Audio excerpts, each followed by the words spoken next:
my lovely viewers, how are you? I am as always fine. Who is new here? I am Orkopriya, your today's host. ব্যাস আমি বুঝে গেছি, আমার look দেখেই তোমরা বুঝে গেছো যে আমি কোথায় এসে গেছি।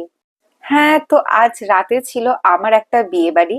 আর এইরকম বিয়ে বাড়িতে এলে কিছু লোক আপনাকে ভিড় করে এই কথাটা নিশ্চয় বলবে, এই তো তোর বিয়ে করারও সময় চলে এলো। আরে তাদেরকে আমি কি করে বোঝাই যে আমি তো এখনো বাচ্চা আছি। কি, আমি বাচ্চা নই? আরে দিল তো বাচ্চা হ্যাঁ জি। তো সেই সব লোক থেকে সোজা ইগনোর করে আমি চলে গেছিলাম পকোড়া খেতে। এখানে ছিল 4 রকমের পকোড়া, ছিল তন্দুরি চিকেন, রেশমি কাবাব, ফিশ বল আর ছিল ভেজ পকোড়া।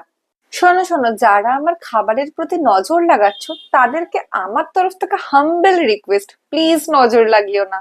কারণ আমার যদি পেটে ব্যথা হয়, আমাকে কিন্তু অফিস থেকে তার জন্য আলাদা করে ছুটি দেবে না।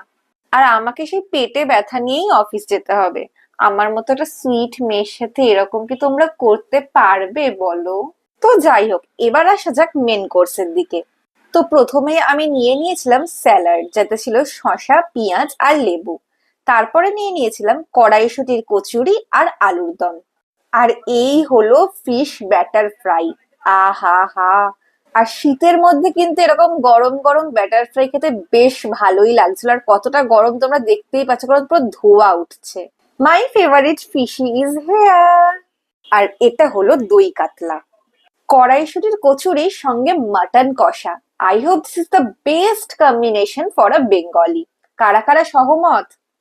না, এবার একটু স্টাইল করে মকটেলটা ট্রাই করি। এরপর আমি চলে গেছিলাম ডেজার্ট নিতে, চাটনি আর সাথে পাঁপড়, একটাই হয় না আবার দুটো। আমাদের কলকাতার জিআই ট্যাগওয়ালা রসগোল্লা হাজির হ্যাঁ। মিষ্টি প্রিয় মানুষজন গুলো কই, একটু কমেন্ট করো। রসগোল্লা আর সন্দেশ খেয়ে চলে গেলাম কুলফি খেতে। হ্যাঁ গো, শীতেও আমার কুলফি ভালো লাগে, আমার তোমাদের মতো শীত লাগে না। আজকের জন্য এটুকুই, আবার দেখা হবে নতুন ভিডিওতে। ততক্ষণ ভিডিওটাকে চটাপট লাইক করো, শেয়ার করো, আর যারা এখনো পর্যন্ত আমার চ্যানেলটাকে সাবস্ক্রাইব করনি, সাবস্ক্রাইব করো তাড়াতাড়ি বলছি।